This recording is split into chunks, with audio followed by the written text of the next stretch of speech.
안녕하세요. 조용히 회사 다니는 사람입니다. 네, 오늘은 2024년 11월 10일이고요. 제 S&P 500 투자일지 남기는 날이기도 합니다. 당연히 이번 주 11월 5일에 미국의 47대 대통령 선거가 있었죠. 당연히 저는 이때 그 트럼프 대통령 암살 시도가 있었을 때 이 사진을 찍힌 거 보고 이 상징성 때문에 웬만해가지고는 트럼프 대통령이 되겠다. 이때부터 좀 생각을 하고 있었는데 역시나 예상했던 대로 트럼프 대통령이 되었고 여기저기서 이제 트럼프 2.0 시대가 되었다. 이제 재선을 노리지 않아도 되고 이제 더 이상 거리낄 거 없는 트럼프 대통령 나이도 이제 78 많죠. 그래서 정말 자기가 생각했던 거 하고 싶었던 거를 하는 그런 임기가 되지 않을까 하는 걱정이 되면서 그래도 저는 미국 S&P 500에 저 자산의 비중을 최대한 늘려가려고 하기 때문에 어쨌든 트럼프 대통령이 Make America Great Again, 미국 우선주의로 지금 꾸려가려고 하는 거잖아요. 그렇기 때문에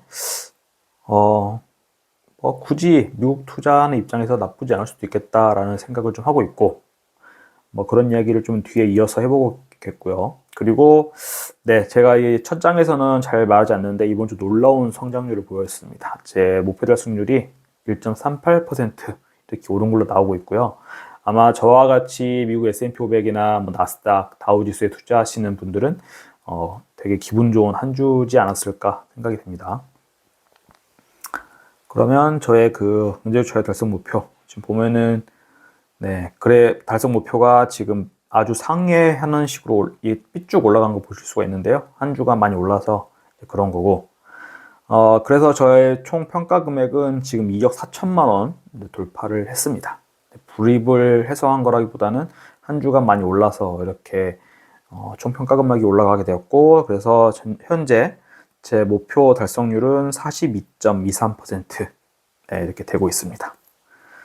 전주 대비 수익금을 보면은 810만 원 이렇게 늘어났고 11월 5일 화요일이었죠. 그때 이후로 갑자기 급등이 환율도 1,400원을 찍더니 S&P 500도 계속 오르더니 하더니 이렇게 저번 주에 440만 원 손실 난 거 완전히 회복하고도 남았습니다. 그래서 S&P 500 지수로만 보면은 6,000도 넘어갔다 왔죠. 그래서 5,995로 마감이 되긴 했는데 한 주간 4.59% 올랐고 환율도 최대 1,404원까지 올라갔다 왔는데 1,400원이 상징적인 숫자라고 하더라고요. 이렇게 우리나라 외환위기, 경제적인 위기가 있을 때 1,400원을 돌파했다고 하는데 잠깐 돌파했다가 만약 이거 정부에서도 이런 거를 환율로 관리를 하고 있을 것 같은데 1,398원 정도 이렇게 보이고 있습니다. 그리고 S&P 500 지수가 이렇게 오른 이유를 또 살펴보니까 미국이 이제 트럼프 대통령의 이제 트럼프 효과, Make America Great Again, 네, 아메리카 퍼스트 이런 거 때문에 기대감도 있지만은 미국 연방준비위원회에서 기준금리를 다시 0.25%를 인하를 했다고 합니다. 그래서 11월 7일에 0.25 인하해서 4.75%가 되었고 우리나라 3.25 정도 되고요. 그래서 미국이 압도적인 선진국인데도 미국이 오히려 기준금리가 1.5% 정도 더 높은 상태 계속 유지가 되고 있습니다. 그렇기 때문에 돈은 아무래도 우리도 은행 같은데 예금 적금을 할 때 조금이라도 금리가 높은 쪽에다가 돈을 이렇게 넣게 되잖아요. 그래서 이런 식으로 외국인들의 자금이 안 그래도 미국 자체가 더 우리나라보다 안정적이고 큰 나라인데 거기다가 금리까지 더 주니까 이제 달러가 쏠리게 되겠죠. 우리나라 입장에서는 계속 이렇게 원화가 약세를 보이는, 그렇기 때문에 환율이 1,400원 넘는 그런 게 보이는데 연방준비위원회에서 정책결정문에서 이런 말을 했다고 합니다. 물가 안정, 고용이라는 두 가지 목표가 대체적으로 균형을 이루고 있다. 아주 골디락스라고 하는 좋은 상태라는 뜻이겠죠. 그냥 부러울 따름입니다. 올해 투자 수익률은 수익금이 2,800만 원 정도인데 이건 뒤에서 이야기를 할 텐데 이제 미국 직투 계좌에 VO를 가지고 있는데 그거를 저번 주에 수익 실현을 좀 했습니다. 그 이야기는 뒤에서 먼저 해볼 거고요. 짜투리 돈으로 네. 이거는 잘못된 거고 11주 정도 이렇게 타이거무기 S&P 500을 매수를 했습니다. 추가로. 그리고 지금 예수금은 33% 정도로 아직도 이제 괜찮은 안정적인 상태를 유지하고 있고요. 네, 이거는 제가 투자하고 있는 로직인데요. 이거는 다음 주쯤에 한번 다시 검토해가지고 영상을 만들어 보도록 하겠습니다. 제가 최근에 블라인드라는 어플에서 어느 의사분께서 이런 식으로 절세계좌 사용하는 거에 대해 가지고 장문의 글을 써주신 게 있는데 많은 사람들이 이제 추천도 해주고 공감을 많이 해주시더라고요. 그래서 제가 이 정리해놓은 표와 많이 부합하는 내용들이 있어가지고 이 그림하고 그분의 글을 대조해 가면서 혹시 제가 실수한 거 없는지 한번 찾아볼 생각이고요. 네, 그래서 앞에서 말씀드린 거, 미국 VO 계좌를 일부 수익 실현했다를 말씀드릴 텐데, 양도세 250만 원이 매년 비과세 되잖아요. 그래서 작년에도 250만 원어치 수익 실현을 해가지고 세금을 안 내고 22% 세금을 내야 되는 건데 그걸 안 내기 위해서 250만 원 혜택을 본 거예요. 보고 나서 바로 또 재매수를 했는데 문제가 뭐냐면은 지금 제가 이 키움증권인데 매도를 한 직후에 총 시적 손익이 242만 원 정도 나와가지고 250만 원 언더로 이렇게 매도를 했네 생각했었는데 제가 환차 손익을 생각을 못했던 겁니다. 환차 손익이 62만 원 정도가 있었던 거예요. 제가 이래저래 환전했던 거 보니까 1300 평당가가 환전한 평당가가 1300원 정도였는데 지금 1400원 거의 다 됐잖아요. 그러니까 지금 100원 정도의 그 환차 이익이 있었던 걸 제가 관가를 하는 바람에 네, 62만 원 정도. 그래서 총 과세 대상은 337만 원 정도인데 여기서 250만 원 공제되고 여기서 74만 원 정도에 대해서 세금을 22%만큼 내야 되지 않을까 생각하고 있습니다. 한 10만 원 좀 넘을 것 같은데 이건 뭐 내야죠. 세금이니까. 내년에는 이걸 고려해가지고 잘 좀 해야겠습니다. 네, 다시 이제 본론으로 돌아와가지고 트럼프 대통령 시대에 우리나라는 어떻게 되는지 한번 좀 볼 건데요. 우리나라가 미국의 이 KPMG라고 하는 그 회계법인에서 만든 그 자료에서 캡처를 좀 해봤는데 우리나라가 미국에 많이 파는 품목은 자동차 부품 이거를 가장 많이 팔고 있고 자동차 쪽으로 해서 그래서 35% 정도 판매를 수출을 하고 있고 석유 제품 5%, 반도체 4%, 2차 전지 4.2%, 뭐 전력용 기기, 건설 광산 기계 정도 이렇게 판매 수출을 하고 있고요. 그래서 우리나라는 트럼프 시대에 어떻게 대응을 해야 되느냐 이런 식으로 보고서가 있는데 이거는 인터넷 검색해 보시면 KPMG에서 만든 트럼프 시대에 대한 보고서를 좀 보시면 도움이 될 것 같습니다. 그래서 결과적으로 자동차 쪽은 이제 세제 혜택이 축소돼 가지고 부정적인 영향이 있을 것이다. 반도체는 좋을 수도 있고 나쁠 수도 있다는 건데 미국이 이제 반도체 공장들을 미국에 지어서 생산해야지만 미국에 팔 수 있게끔 하는 거 그리고 보조금도 주려고 했다가 또 안 주려고 한다 뭐 이런 반도체 지원법 이런 거에 트럼프는 좀 비판적인 입장이다. 그런 게 있어서 삼성이나 하이닉스에 좀 안 좋은 영향이 있지 않을까 하고 있고 또 아직 여기 수출 비중에서는 적지만 저희 윤석열 대통령이 이제 트럼프 대통령 선거에서 승리했을 때 통화를 하면서 트럼프 대통령이 조선에 대해서 한국의 협력이 필요하다 이런 언급을 했다고 하면서 조선주들이 좀 분위기가 좀 좋은데 조선 쪽에 오히려 좀 이쪽은 좋을 수도 있을 것 같다 말이 있고요. 그리고 방위에 대해서는 문제가 있죠. 그 미국이 트럼프 대통령이 특히나 주한미군 방위비를 돌려받아야겠다.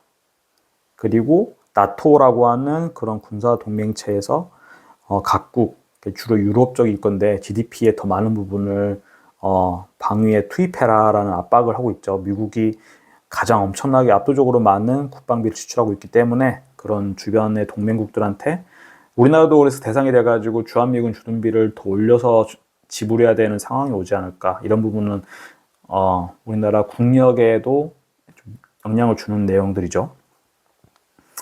그런데 뭐 트럼프 사실 우리나라 대통령도 아닌데 뭐 저렇게 수출에 영향을 준다 어쩐다 해가지고 뭐 이렇게 신경을 쓰고 있냐 저까지 보면은 우리나라가 이제 대외적으로 수출 수입하는 국가들의 통계를 보면은 가장 많이 수출하고 있던 나라가 미국이었습니다.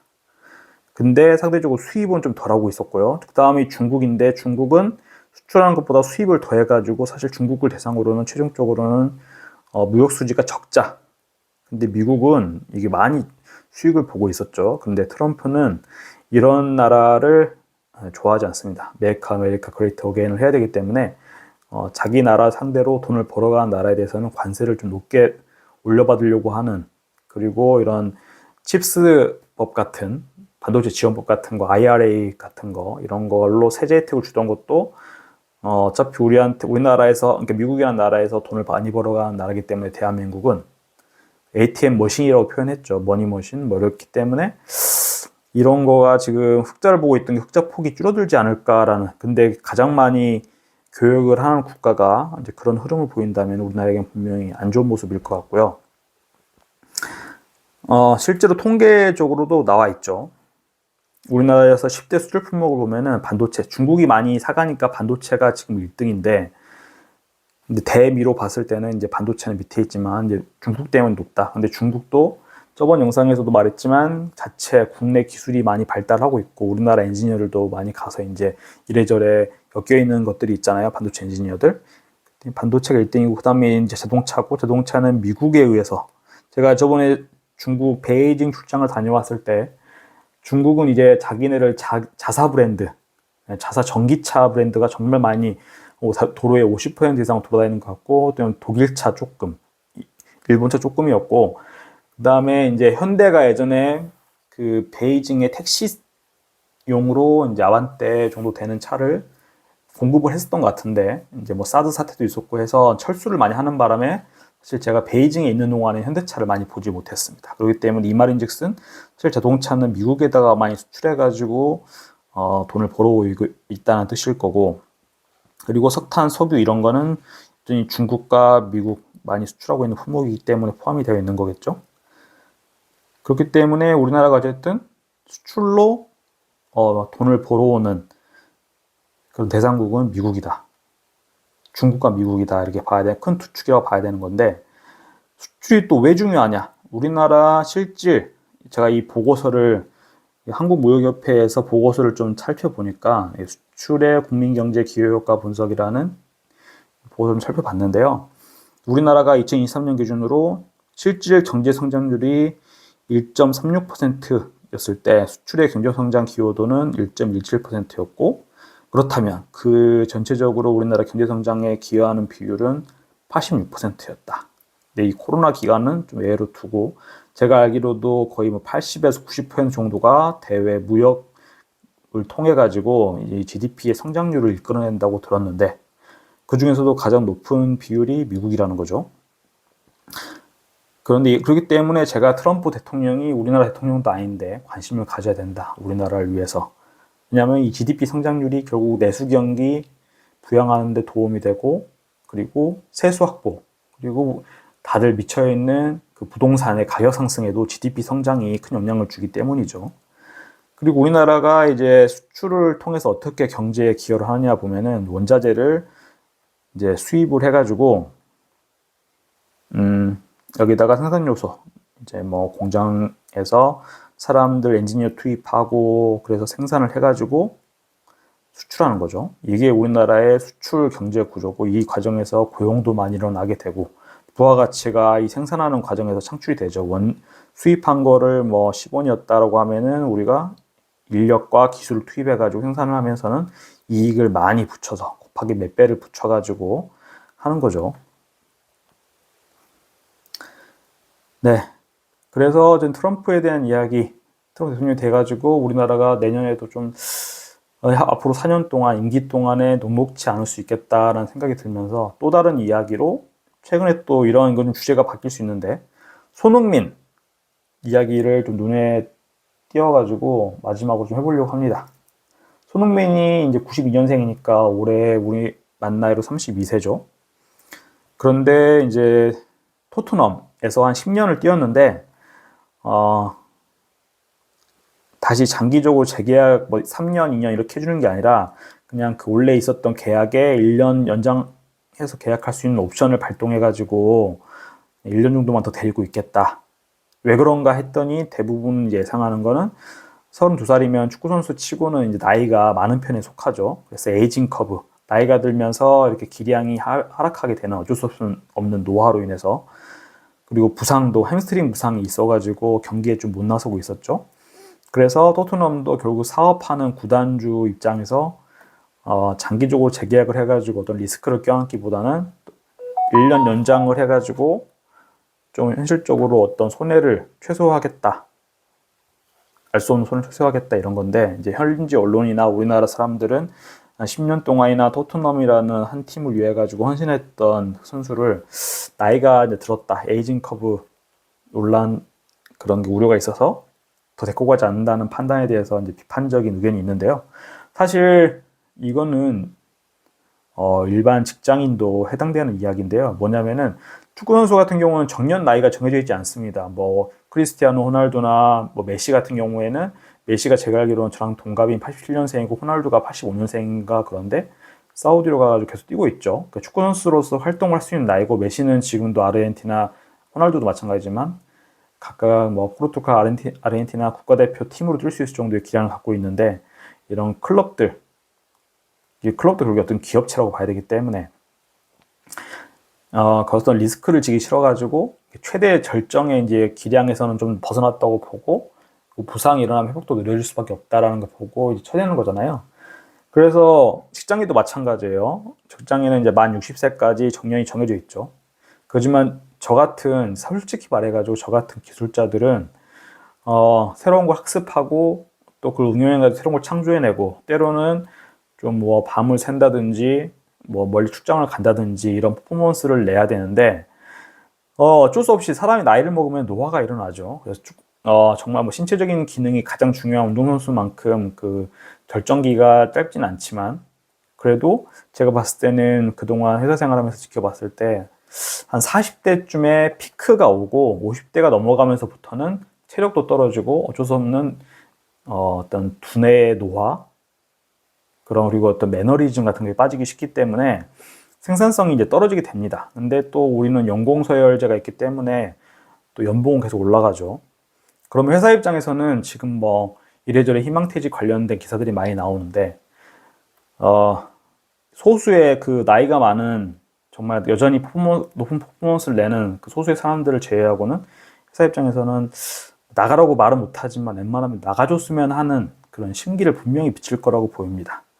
그렇기 때문에 제가 지금 뭐 당장 고소득 직장인이라고 할지라도 내가 이걸 정년까지 유지할 거다라고 이게 되게 방심하면서 다니지 말고, 손흥민 사례를 보면서 내가 회사 입장에서 가장 가성비가 좋고 데리고 있고 싶어하는 그 나이대까지는 좀 최대한 다니고, 그 이후에 회사로부터 눈치밥 먹으면서 다녀야 되는 시점이 왔을 때 언제든 이별할 수 있도록 S&P 500 투자를 열심히 해가지고 그런 걸 미리 경제적인 버팀목을 준비해 놓자. 네, 그런 생각이 들었습니다.